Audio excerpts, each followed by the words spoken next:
Hey everyone, welcome to Judging for the Win. I'm Dave, and this is my daily ruling. Today's question comes to us from the True Stories collection, as in, it actually happened at an event that I was actually judging. Amy wants to attack with a grizzly bears, and Nick controls a Windborn Muse. Nick wants to blink his Windborn Muse such that Amy will have to pay the tax to attack twice. Is this possible?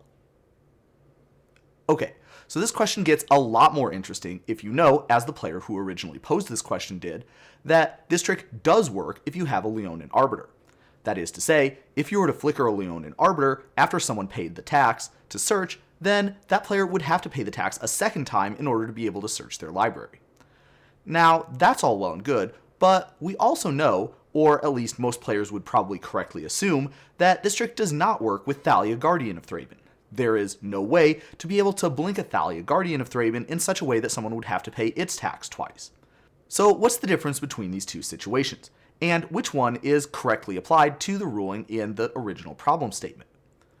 Okay, so the Thalia situation is actually pretty straightforward. If you've been following the channel for a while now, you probably already know that anytime you want to cast a spell in a game of Magic, there's a specific series of steps that you have to follow in order. And no player gets priority to cast another spell or activate another ability as long as you're in the process of casting that first one. That's probably a good thing because a lot of the confusion that the original batch system that Magic had stemmed from the fact that it was possible to play one spell in the middle of the act of casting another. Since that's no longer possible, all that confusion has been cleared up. And that does answer the question for why Thalia is not able to have its tax paid twice, because it's not possible to flicker a Thalia during the process in between when someone decides how much the spell needs to cost, all the way up to the point where the spell actually becomes cast. In case you're wondering, players also have to go through a similar process anytime they want to declare attacking or blocking creatures. And, just like in the Thalia example, there is no point where a player gets priority in the middle of this process. So that's the answer to the question that was posed in the original problem statement. It is not possible to flicker a Windborn Muse such that you would have to pay the cost to attack twice, because there's no point where a player would get priority to cast that spell in between the time when a player starts to declare the attacking creatures and when the creatures are actually officially attacking. Okay, so with that being the case, let's take a look at the Leonin Arbiter and see if we can identify what's different about it and why it works a little bit differently than these other two.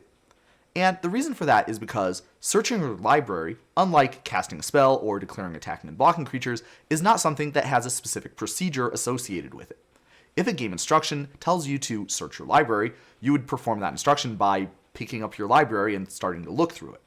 So that means that the game designers were not able to do the same thing that they did with Thalia and Windborn Muse in order to impose a tax on that action. They couldn't just add a mana payment into an existing step in an existing process, so they had to get a little bit more creative.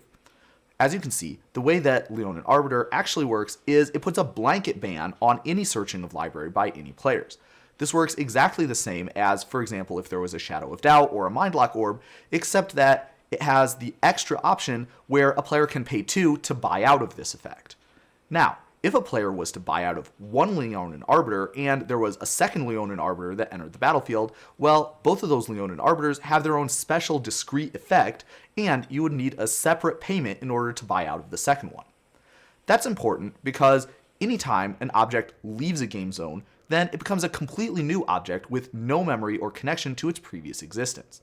So that would mean that a short trip to the Blind Eternities is all it's going to take for that Leonin Arbiter to forget all about the 2 mana that you paid.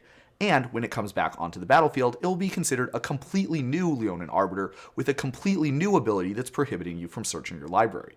In order to search then, you would have to fork over 2 more mana and buy it out a second time, even though it's represented by the same exact physical piece of cardboard as the one that you already paid.